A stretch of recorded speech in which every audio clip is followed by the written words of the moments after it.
Welcome to the Genius Factory. Enjoy the video. You begin by preparing a confined environment so dependencies do not leak. Create a venv and activate it. Install Python 3. 11 Plus and the framework you chose, for example Fast API for async speed or Flask for simplicity.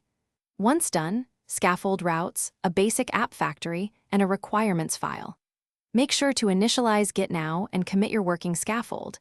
This saves time and gives you a rollback point. You will iterate from this reproducible baseline. You now implement the core. Define your endpoints and data contracts, because clear contracts prevent rework. Connect an ORM like SQL Alchemy and create migrations with Alembic so schema changes are versioned. Once data is reliable, add caching with Redis and background processing via Celery or RQ to keep requests fast. Make sure to add authentication using JWT or OAuth2 and centralize config. Then write tests that exercise main flows. You finalize by containerizing the app and wiring up continuous integration so builds are repeatable, push images to a registry, and deploy with health checks.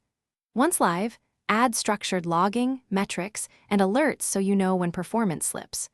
Run load tests and configure graceful shutdowns to avoid losing requests. If something breaks, check the app logs and trace the request path. Correlate request ID across services to isolate the failing component quickly, then roll back if needed.